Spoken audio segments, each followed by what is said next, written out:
Yes, the one and only Paul Francis welcoming you to Starful Universe on call. And tonight we have Doug. Say hi, Doug. Hi, Doug. And what else? We have Russ here.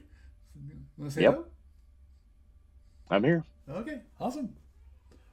So, uh, for those of you who have not listened to the SFU on call news portion, just a quick note that if on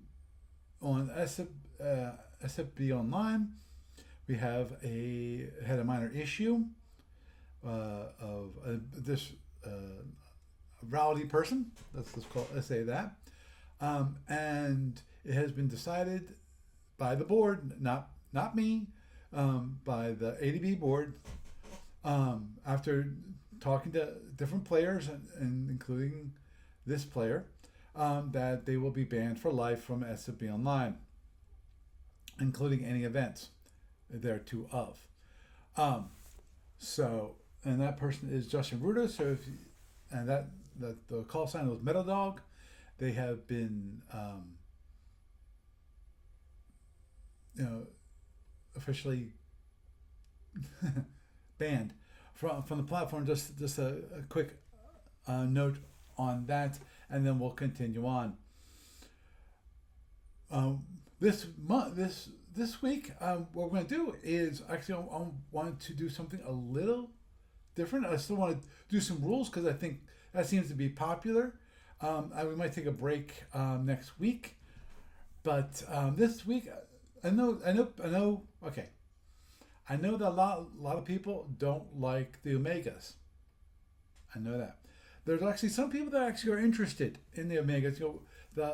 It's something that the Omega Octant is something that ADB tried to expand the ADB universe, in an interesting way. Something a little different. I still, and I think Barry, those of you who've been on this who've been listening to my podcast for a long time, I know you haven't heard from Barry for a long time, and that's because he gets busy with work. But he would agree, which is the wasn't still not quite balanced there quite properly, but it is what it is. The ADB did go through it, and they did some tweaks, but I think they fixed some of the rules to be more consistent and things like that. But they I think still needs some work, honestly. But still, I think it's the thing about Omegas is that it's something new, it's something different. Now, you want something really different. I'm not planning on doing this next week, but I might do it next week, which is the LMC module, Lesser Managed Cloud module, which was, I think, in my mind, was very interesting in that it was done by Ken Burnside. A lot of that was done by Ken Burnside. It definitely produced a different feel when it comes to combat, and I think that was a really good thing. And also, Ken Burnside had a very difficult job to do, because here's the thing: when it comes to LMC, he needed to create empires which basically could overall fight each other and be overall pretty balanced on that. But they couldn't be too strong, because the idea, if any of you know anything about the Starfleet universe history, is that the Andromedans came in from the Andromedan galaxy, arrived in LMC, took over the LMC. They actually started building. They had the big base that they were building, the Desecrator base there. I think they actually had a few. I'm not remembering my history correctly whether they actually completed the one or it was still under Yes. construction. I think they completed one, Yeah, I think but only one, they completed one. They were in the middle of building another. if I remember correctly. Yeah, and when the Alpha Octant, it basically invaded the LMC.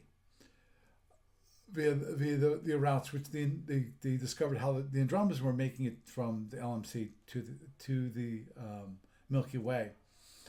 So they had to make sure that they weren't too strong, so the Andromedans could actually come in with their current set of ships and defeat them.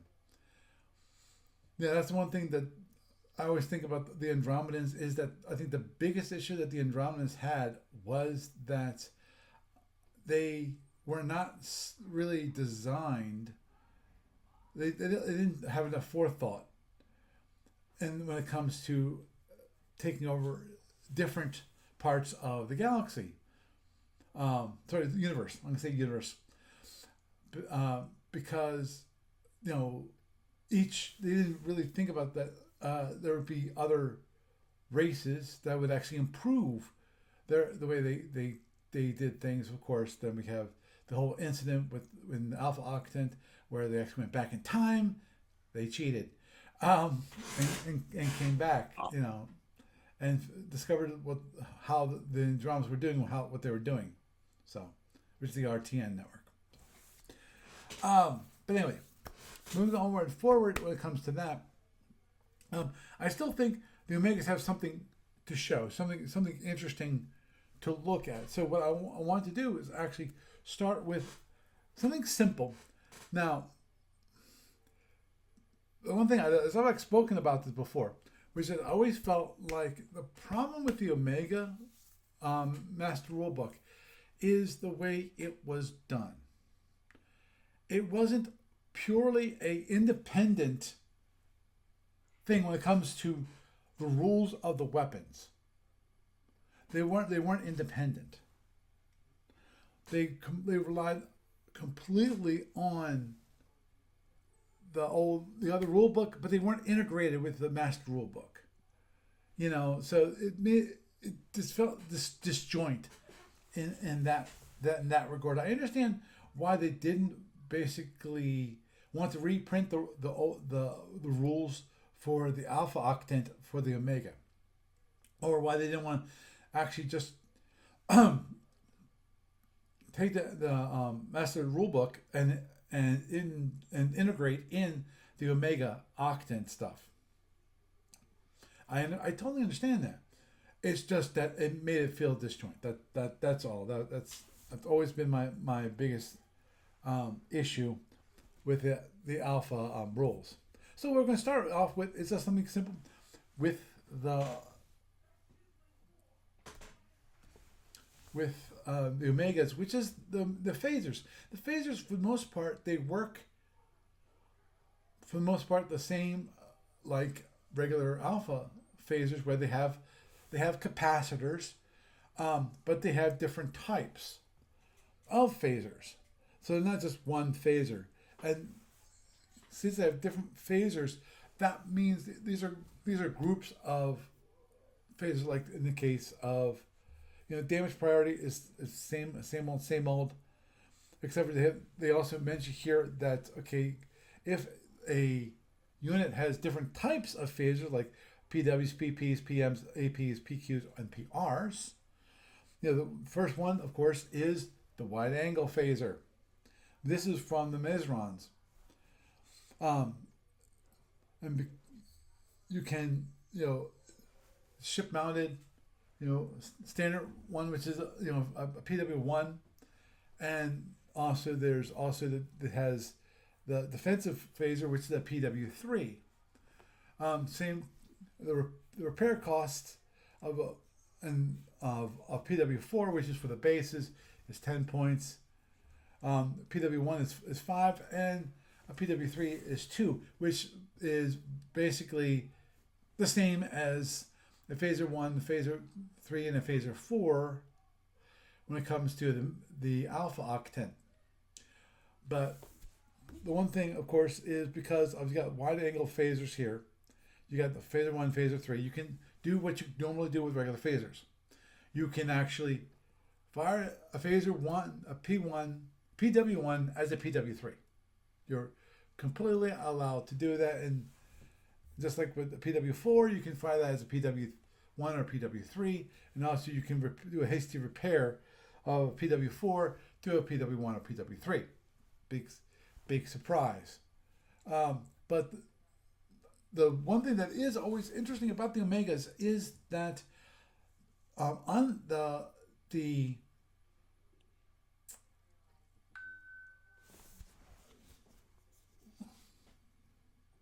sorry, forgive me, What's that? I forgot to turn off my notifications. I'm not sure anyone could hear that. But the range charts, the phaser tables, as you can see here, for the PW1, you got a range of 0, 1, 2, 3, and 4. And 4 looks like it's exactly like a phaser 2 at range. I forget what range it was. I think it might have been range 1, not range 1. I think it might have been range 2. One of those, but it's 4, 3, 3, 3. But okay, after those ranges, then you have a range of 5 to 6, 5 to 7, 8, then another range 8 to 12, another range 13 to 24, and the last range 25 to 36. If you notice, those ranges are very different from the range brackets. That's the term I was looking for. Range brackets. Range brackets. Then the alpha octant. They're not designed so that you have range 8, which is the definitive range. That's considered kind of short range. That's where you usually fire most of your phasers, most of your weapons, most of your heavy weapons. When it comes to that you want to fire within range 8, because that's where you get the overload range for the heavy weapons, and for the phaser ones, they actually can do much better damage than the next range, which is usually for the alpha octant 9 to 15. So, as you can see, the range brackets are quite a bit different than that. The next type of phasers is the microphasers from the color guard, Celerity.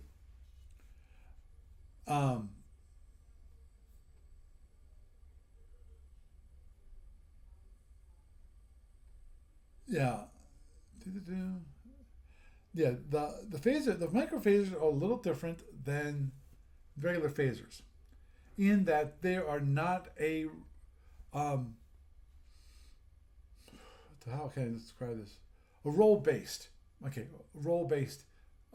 damage, meaning that the better you roll, the more damage you do. Like if you roll a one is considered the best roll always. And that has the most damage, and then goes down. Versus a normal heavy weapon, which is a 2-hit weapon. Well, that's what microphasers are, 2-hit weapons, and they start with a range of course, same range brackets as the wide phasers, but they have a to hit. Goes from range 0 from 1 to 7. It makes sense if you think about it. Okay, because I just want to double check. Electronic warfare and stuff. Right, exactly. It's because it uses a single die roll, and then of course that's 7 damage. So in the range of 1 and 2, they both are 1 to 6. So it's with 0 ECM, with 0 shift, it's an automatic hit for 6 points of damage and 5 points of damage. Really, really freaking nasty for what's considered a phaser.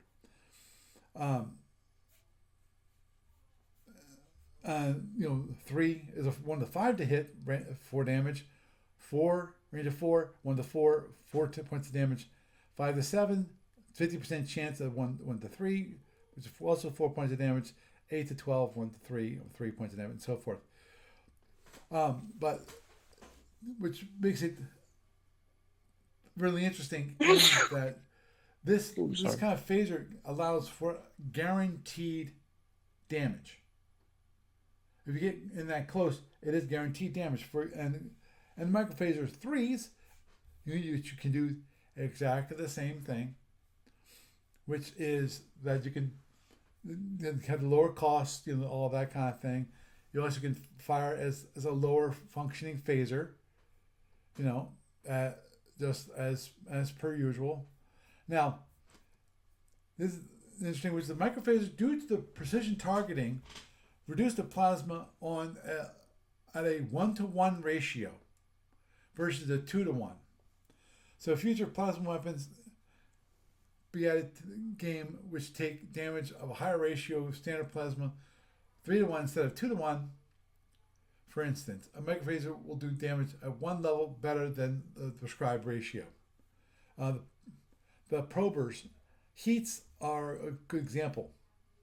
But so, as you can see, if you have a Koligar against an Alpha Octant ship that's launching a Type 1 phaser, Type 1 drone, a microphaser 3, range 1 will automatically kill it. Guaranteed. You don't have to roll. So it makes it quite interesting in that you now have guaranteed damage. Now, next one is the particle phasers, which are from the Vari Combine. Yes, these are the Vari. I have a trivia question. Shoot. Function question. Do they all? Because my ignorance of the LMC and the Omega is pretty much inverse to my knowledge of the regular Starfleet stuff. Mm-hmm. It said earlier that they function as phasers in most functions unless otherwise noted. Right. Are all of these single turn weapons? Yes. Okay. Unless otherwise that was my question. These are all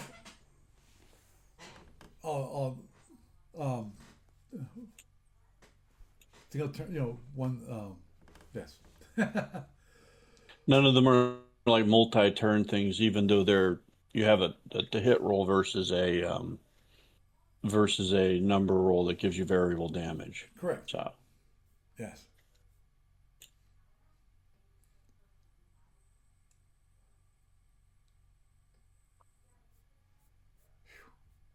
Incredible. And the particle phasers, again, same overall. It mentions here, including you can fire. You can fire it at reduced.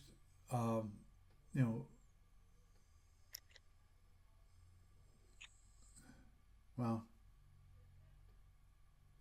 they said they added a phaser two. Okay. Okay, the phaser P2 is added in sorry, EOE, because this is Omega, it's gotta be weird, 1.3. But you can fire at a lesser phaser.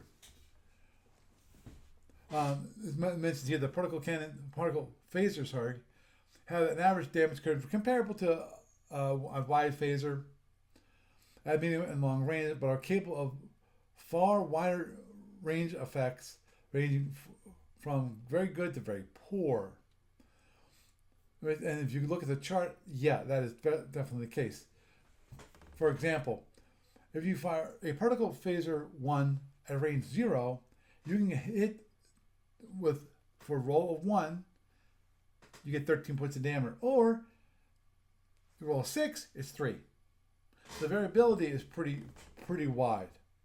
So even at range 3, roll 1, you get 9. Roll 6, you get 0. And then it gets worse and worse as you get to longer ranges, where 9 to 13 it goes 3, 1, and then the rest is zeros. So quite a bit of damage at range. Roll of 1, not so much. 2, a third of it. And as a particle head in phase 3, it's a little less variable, meaning the high isn't so high, but still the low is pretty low. Range 0, high 7, and roll of 6 and roll 1. That's for range 0. It's 775331. So it's pretty good, but still, you would not want this against an alpha octant just because of range 1. You go down to a actual 1 to hit. 1 point of damage. So it's another. As I said, with the Omega, they're trying something a little different. Stayed most part with the same rules. So this is kind of an additive thing, and as I mentioned, the next kind of phaser is the radiation phasers from the Trobriand Empire. They developed these types of radiation to be more advanced degree, and the affinity extended to their phasers as well as implosion bolts and implosion torpedoes, they're heavy weapons. Note that only Trobriand normally used this weapon. In the hands of other empires, it required costly radiation shielding to protect crews, and this reflected in the high repair costs for non-Trobriand. So you actually have different repair costs based on if you're Trobriand or non-Trobriand. For Trobriand, normal repair costs. A radiation phaser of 4, it's 10. A 1 is 5 points, and 3, blah blah blah. But if they was put onto a non-Trobriand ship, my guess would be I forget what the pirate is in the Omega. I forget their name. They would probably have the higher cost, which is like for a PR3, it's 3 points, 8 for a PR1, and 15 for a PR4. Now, this is, of course, the interesting part about this is that there is no die rolls. The only thing that happens, the only thing to reduce the amount of damage is EW shifts. EW shifts affect the damage caused by subtracting or adding one half of a point of damage per phaser at the listed range bracket for every +2 shift of the weapon. Thus, a radiation phaser or R1 fired at range 6 in standard mode would normally do 3.5 points of damage. It would be damage reduced. Its damage would be not reduced by a +1 shift. It would be reduced to 3 points if the shift was a +2 or +3, and it would be reduced to 2.5 points if it's a +4. So, again, one of the crazy phasers which has guaranteed damage. Different ways of thinking things. Because we're all used to normal phasers are a variable based on the die roll. So instead of a to hit, like the microphasers, this one actually has, this is the amount of damage you get. Done. Now, one thing. The radiation can do in some circumstances, do a half point of damage, like 3.5 points. This resolved by dropping all fractions from the total damage caused by radiation phasers on a single volley. Do not keep a running total of half points for later use in the scenario. Any leftover half points are conveniently lost. What that means is that if you have multiple radiation phasers, you don't lose the half point. So let's say you have 2 radiation phaser 3s, and you fire at range 1, which would be 3.5 points of damage. If you fire 2 of them, you get 7. If you fire 1, you get 3. So, Okay, then. yeah, that's it. It's kind of weird. Different. Yeah, different. Yeah, it's a It's different. It rewards focus fire too, right. and alpha striking. Mm-hmm. So there you go. Yep. But Next it kind. punishes Mitsuya with it. Yep. Agreed. Okay, then the next one is the quantum phasers. These phasers were first invented by the Rin. There was an empire that lives within a nebula. That's it. And were copied by the Prober and the L'Oreal and a few other empires. In general, they are trading close in punch for longer range sniping.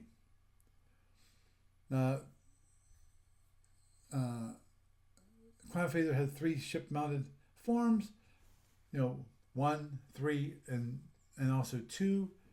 The much larger 4 could only found on bases. Big surprise. Phaser, the Q2s were not normally found on ships of the line, although L'Oreal preferred them even to Q1s. Not sure why.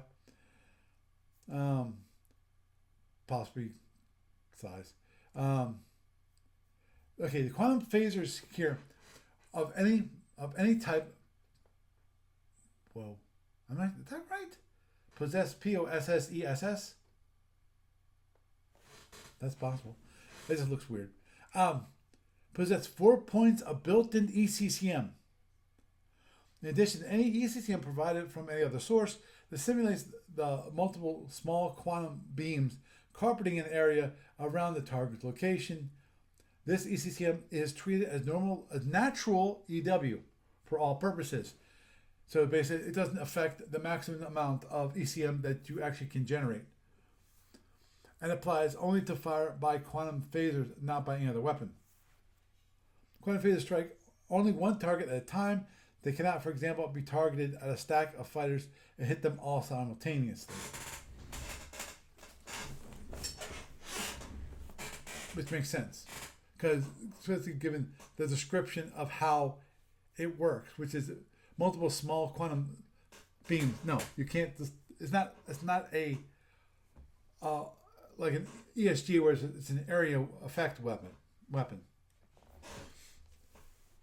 Now, Mhm.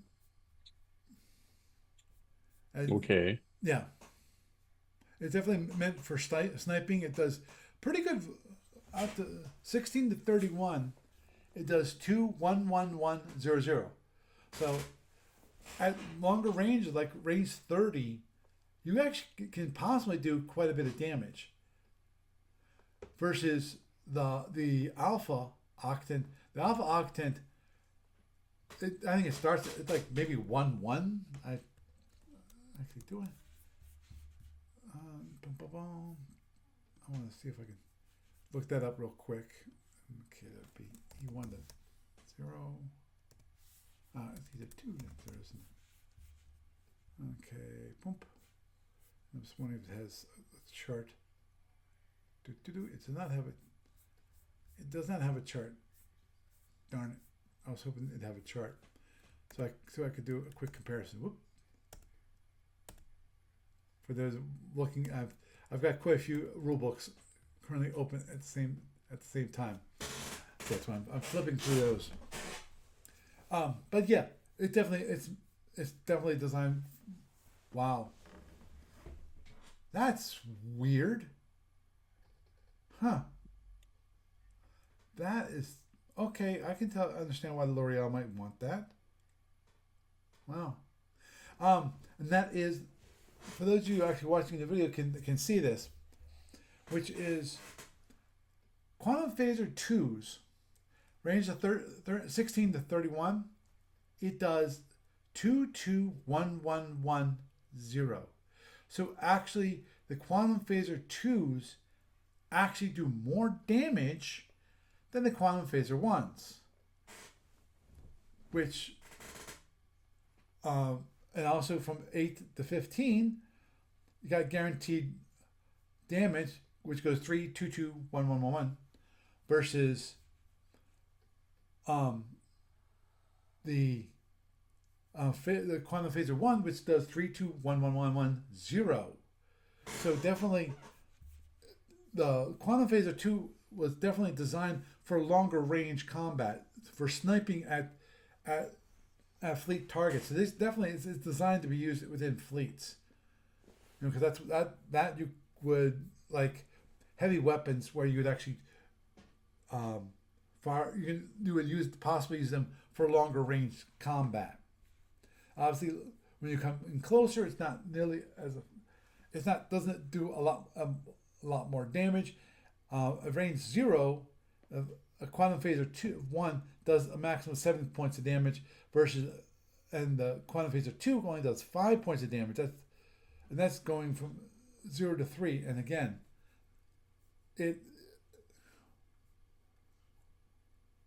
wow. Yeah, the quantum phaser 1 can do more damage, but wow, not bad.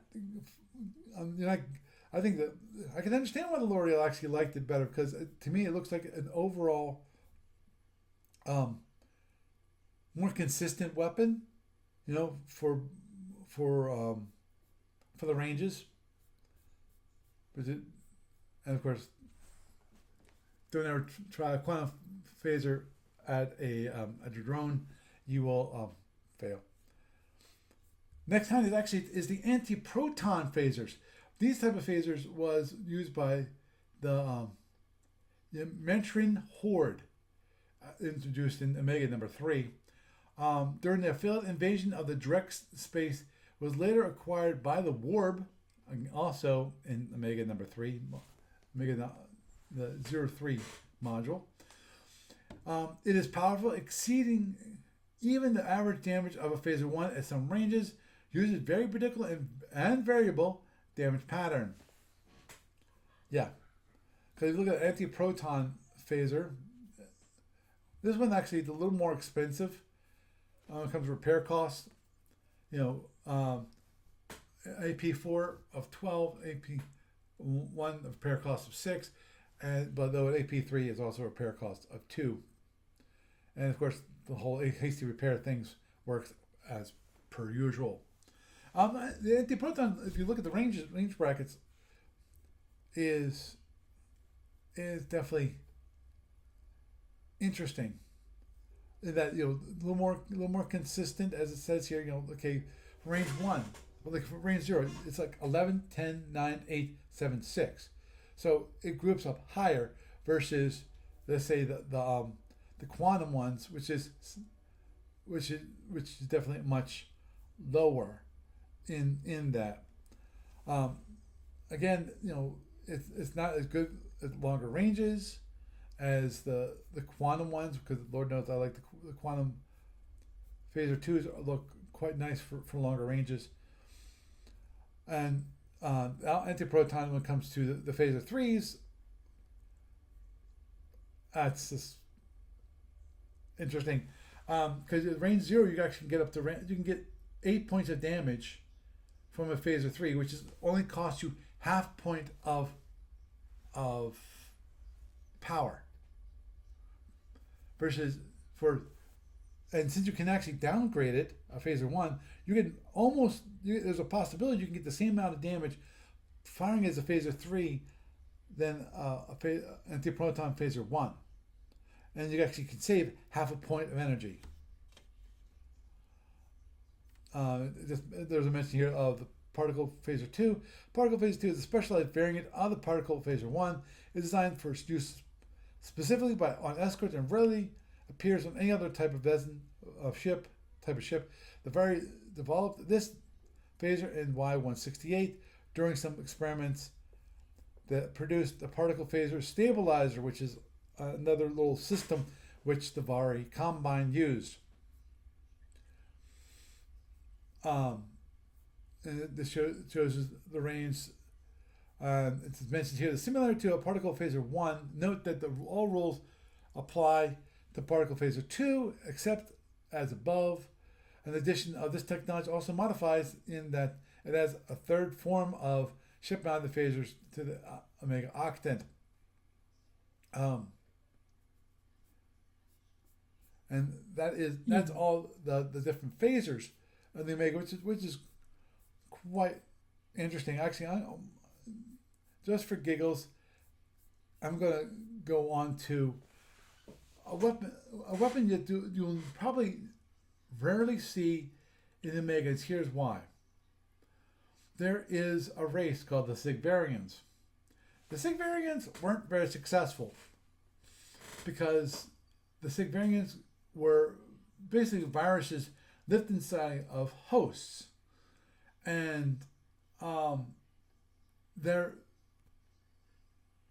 big thing was to infect other species with the virus, with themselves. Basically, they would invade another person's body, and then take over, and then they were able to control that host. And they also had one of the weakest ships ever. When it comes to the Omega Octant, that's why I think that's one of the reasons why they weren't. Actually, it was interesting, the history of the Sigvarians, and one of the things they noted that the hosts that were in the Sigvarian ships that were grown to be like that, when they first interacted with the first species, they came over to their ship, and part of a normal protocol for that one empire, I don't remember which empire it was at the moment, but they would then cleanse those the what they perceived to be the race. No, the race was actually the virus which is inside the body. Well, they killed all the Sigvarians which were living in the host. Oopsie. And they didn't realize that's why they basically, the hosts they don't control themselves. They're not used to it. The ones that were grown to be hosts for the Sigvarians, so they died. Well, there's a failed first contact for you. Yeah, I know. Because the first contact for that empire did not realize that actually the race was a race of viruses. Interesting. But they have what's called pulse emitters. This is not really a great weapon at all. Now, pulse emitters, as mentioned here, operate the same way as Gatling phaser, except as defined below. Big surprise. Pulse emitters do not have phaser capacitor system, though, but must be armed individually. The primary difference between pulse emitters and normal phasers, they do not, however, need to be energized, meaning that how as I think weapon status 0, the first turn you have to put 1 point of energy to energize your phasers. Mm-hmm.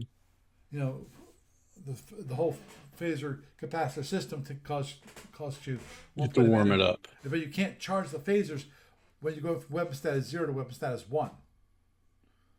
You can't actually charge the phasers until you're at weapon status 1 going to weapon status 2. The PEs can be fired up to 3 times in a single turn, each firing maybe during the same or different impulse, just like a Gatling phasers. A PE cannot fire more than 3 shots per turn, nor can it fire more than 3 shots within a quarter turn period. Big surprise. And of course, rolls over.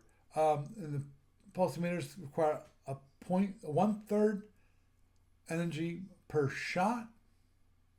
Third a point of energy. They say 0.33. My guess actually it's actually 1/3. Because it can't be 0.33 for one definitive reason. There's no way to generate. You're wasting energy. So obviously, since it's not a capacitor, if you have that wasted energy, it doesn't really matter.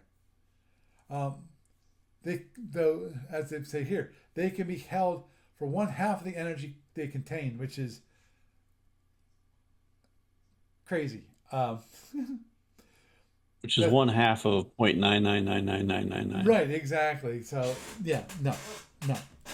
I call it 1/3, and you can bite me on the rest. The damage chart are below. They are very poor Gatling phaser. They only fire up to a range of 4, not a range of 8 like a phaser G.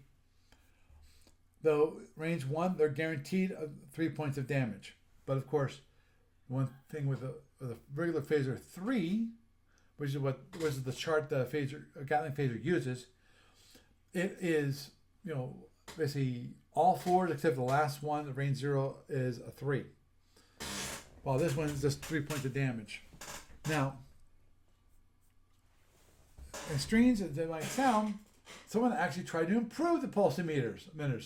The Mazeron scientists examining captured crew from ships from, Nusian Tresca clan. I'm not familiar with those. This is when I would need Gary around.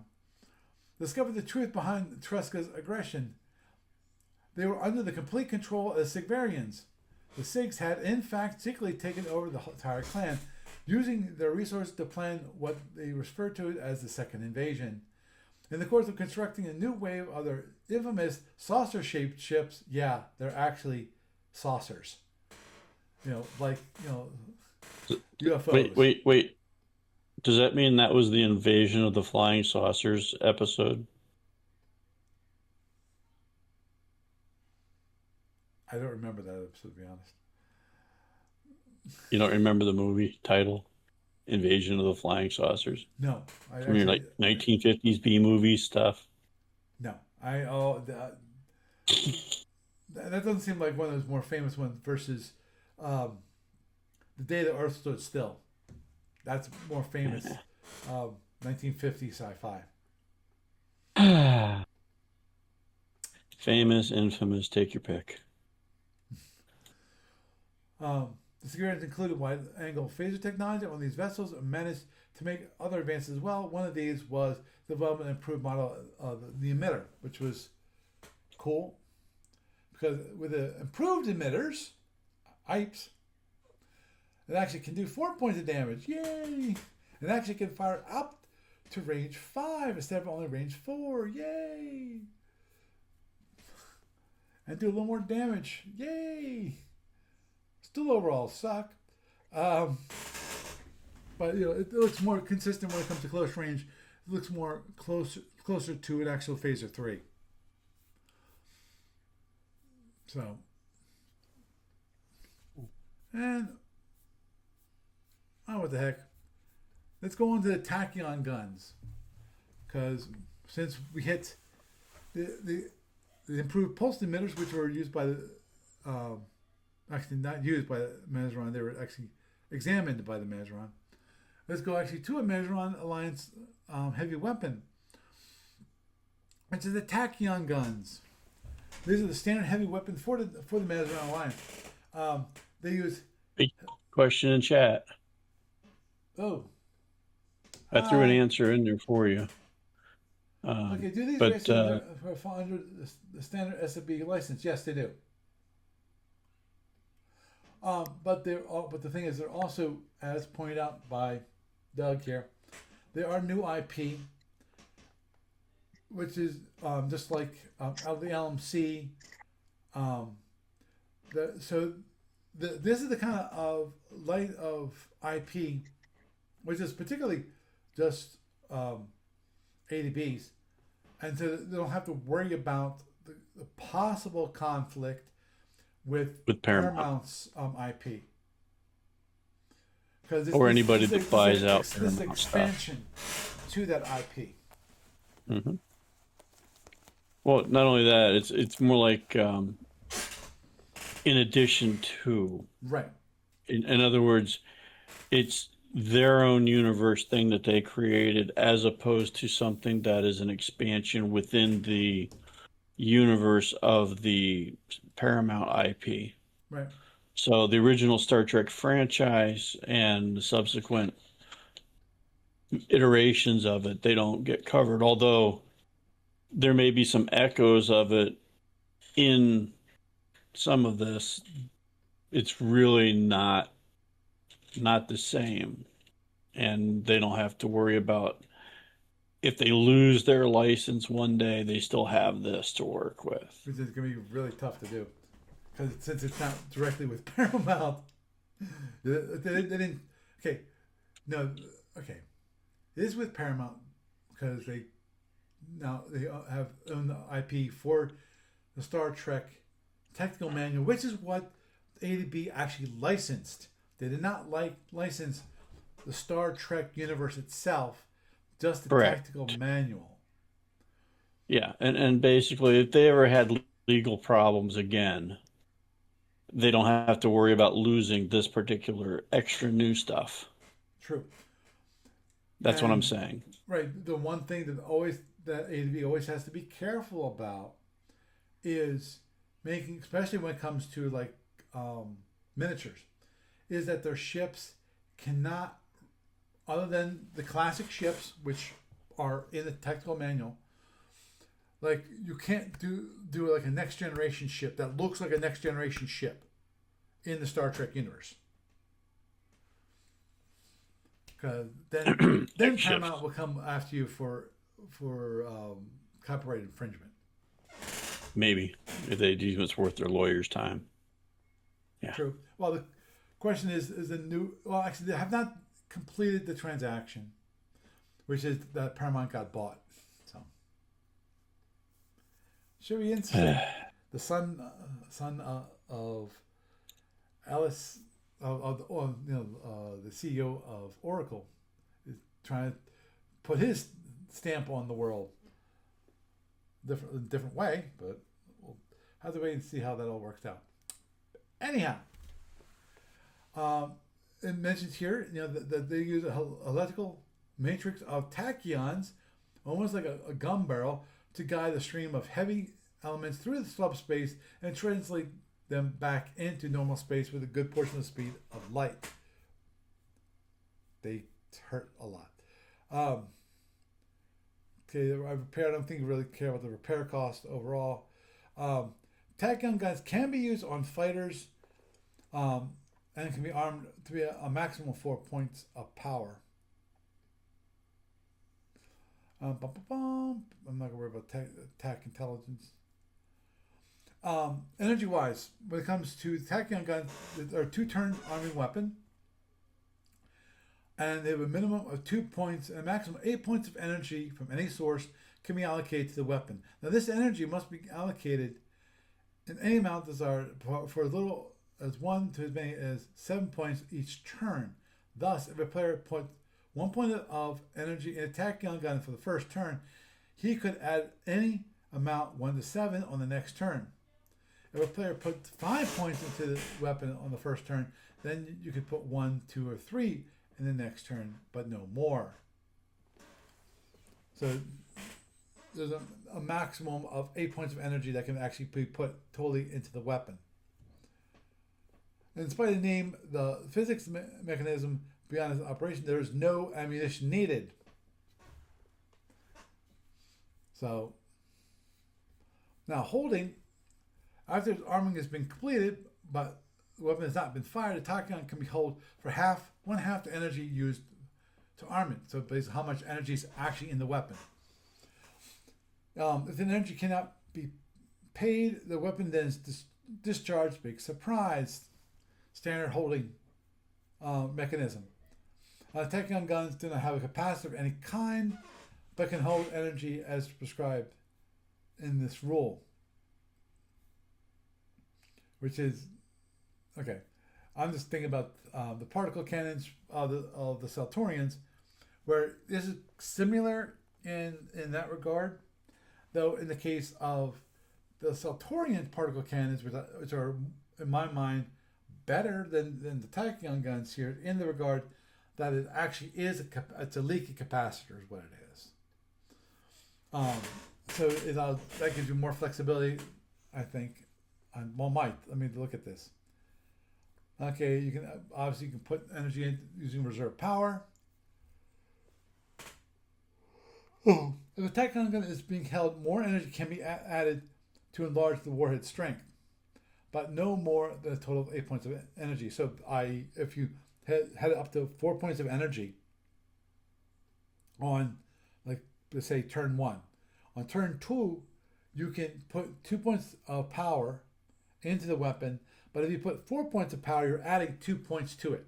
So then it becomes a 6 energy weapon. Firing rate, the Tachyon takes 2 turns, are 2-turn arming weapons.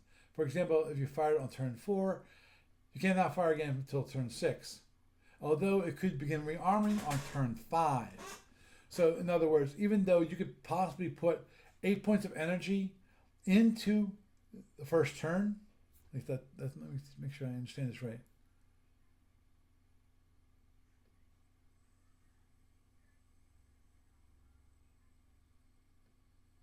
Yeah.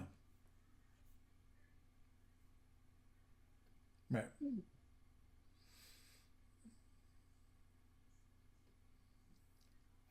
Okay, there's an issue there. Because it's saying What's that? here, over the course of 2 turns, okay, over the course of 2 turns, okay, that's what it is. Okay, I misunderstood.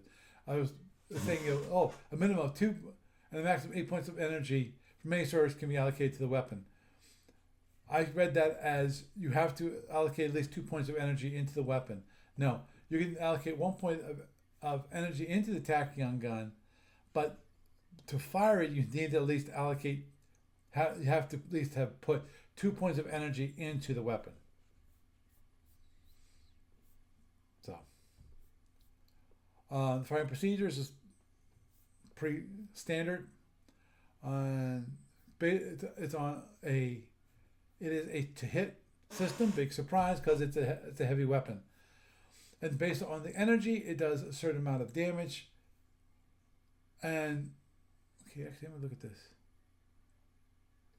There's one thing that looks kind of interesting, which is okay. Impulse. I roll the total number of damage points scored by determined blah blah. Well, single roll. Okay, it doesn't mention anything about that. Which What's that, Paul? Okay. Maximum range is 32, but the larger heads, there it is. The larger warheads have a maximum range limit, as shown in the chart. So you put 8 points of energy into a Tachyon gun, you only can fire it at range 0, range 1. You can't fire it at range 2 or 3. Right. And there is feedback. Tachyon gun scores a hit on his target at a true range of 0, a quarter of the damage to the target, drop fractions, is scored on the firing ship's facing shield.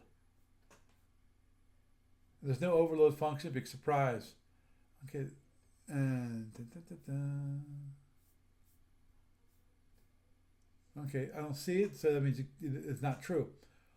I was wondering if you could actually kind of not arm held and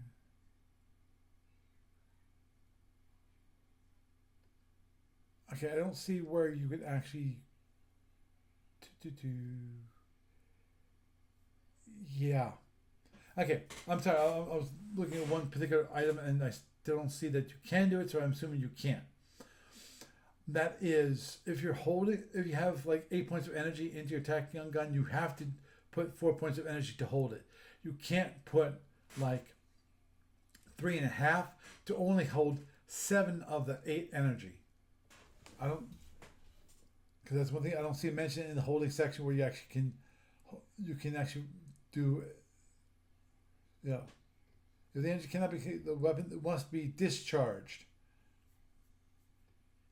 Right.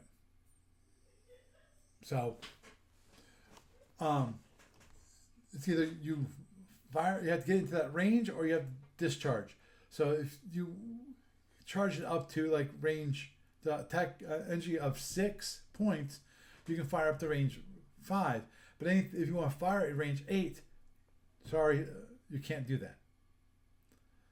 You know, so in the case, what you have to do is you have to discharge it and then discharge it at the end of the turn, and then recharge it on the next turn to have less energy. Which means, to me, that when it comes to Tachyon Gun, what you would definitely, to have the greatest the maximum amount of flexibility, you might only want to put like 4 points of energy into it, and then if you know you're gonna be in like overloaded range, then maybe put another point of energy. So you're 6 to 8, and then most of the time what you'll be doing is you'll be holding it at a certain point, and then what you can do is you have to use reserve power to fire your Tachyon gun, so that if you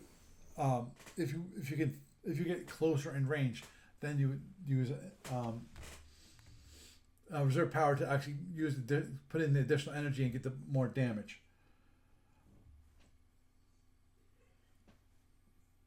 Sorry, I'm just reading.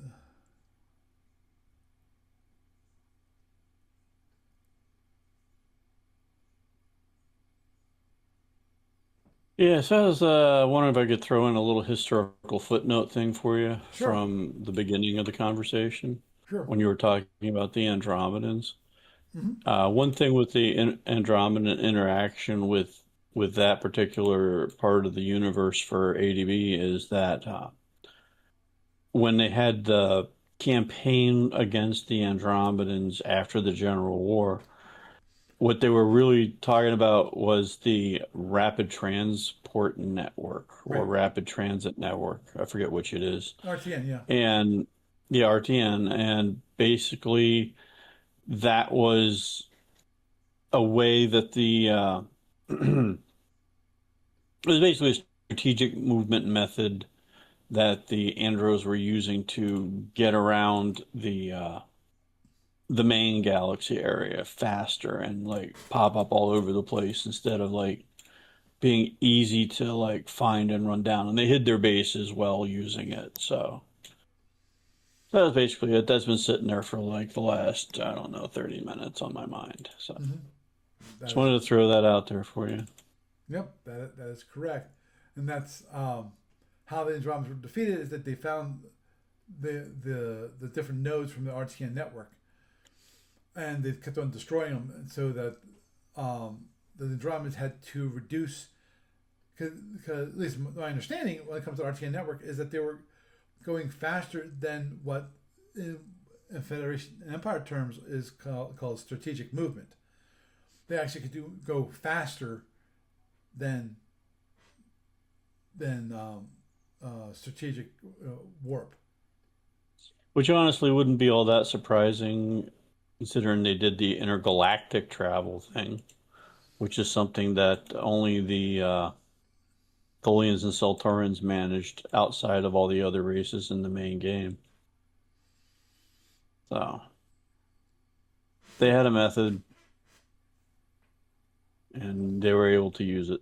Mm-hmm. So And also one thing to mention when it comes to that is that one of the reasons why they were building the Desecrator base in the LMC, actually multiple Desecrator bases in the LMC, was to have a bridge back to the Andromedan Galaxy, so they basically they could have like an RTN network from the Andromedan Galaxy to the LMC. And now they need a major node like that to bring forth supplies from the Andromedan Galaxy.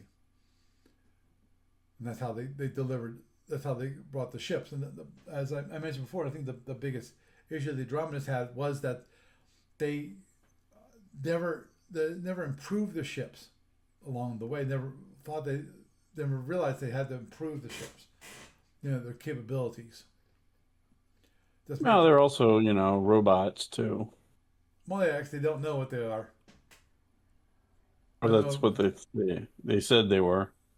No, no, I thought they were like robotic in nature. They were no. They have their boarding parties are made of robots, but okay. they don't know if the robots are actually sentient. For all we know, the ships themselves are the are what holds the smarts. The actual Uh, intelligence is the ships themselves. Don't know. nah. I No, always thought they were kind of like very berserkery, Fred Saberhagen style. But that was their inspiration. That or like Cthulhu mythos into a ship. So yeah. So I think we'll end it there. We've gone through some of. I hope people enjoyed at least a touch of what some of the Omega weapons are, including especially the different phaser threes, which is, as I said, they're an interesting take on the phasers. They're a little different. They're not that different when it comes to operation, for the most part. Um, but how they do damage, the amount of damage they do is different. From automatic to standard. Roll a die, and then the better you roll, you look at this chart, the better you roll, the more damage you do. And that's obviously going to be based on different ranges, and the Omegas being the Omegas, the range brackets are different than the standard Alpha range brackets, which always I remember talking to Barry about this many years ago, and I'm sure you guys have, if you've listened to me long enough, you've heard me talk about it, which is when it comes to tournament ships, because that's one thing Barry was working on, which is actually creating an Omega tournament. And he wanted to actually use it to integrate it with the Alpha. And I said, no, that's not going to work, period. Because of one, they're designed for different empires. Octa and Ten were basically designed to fight each other. And if you know anything about the Omega Octant history, the idea is that the different empires are very fluid. The whole borders are very fluid compared to the Alpha Octant, which the borders were pretty much set. There were minor changes here and there, because of different wars. They'd be smaller or larger, based on that war, but nothing as really drastic as with the Omega Octant, where they were a lot more fluid in some cases. Even some empires ceased to exist, things like that. So it's definitely different. I'm not the person to actually talk about the Omega Octant history. You want that? Gary had to be on to really give. He is in my mind, Gary is the Starfleet universe historian. He's read through everything and really understands the history and the interactions and so forth. I think he has the best job of that. So we're gonna wrap it up there. Doug, it's been wonderful having you around. yay! Thanks for having me on, Paul. You're welcome. You have a good night. Russ, always glad to have you around, and hope you learned something. Always. Okay, have a good night. So, had a nice little not preview, but a review of Omega's phasers. and some additional weapons just because we had time. I said, oh, why not? Let's go through some of these heavy weapons. I, I'm not, in my mind, the pulse emitters, they're not heavy weapons.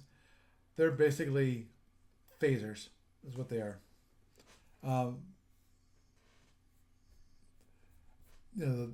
of course, the Tachyon Gun, that's a heavy weapon. And an interesting one, to say the least, in that, of course, the more energy you put into it, the shorter the range is.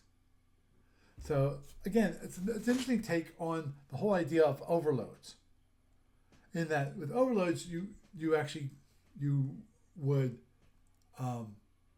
you overload it and then that limits your range to range 8. Well, this one's with Tachyon Gun, it's gradual. So the more you put in, the less. Like this quick example before I sign off, which is if you have 4 points of energy, you can't fire it outside of range 16. So, but as I said, makes things a little bit interesting when it comes to that category. So with that, I am Paul Franz, and I bid you a good night.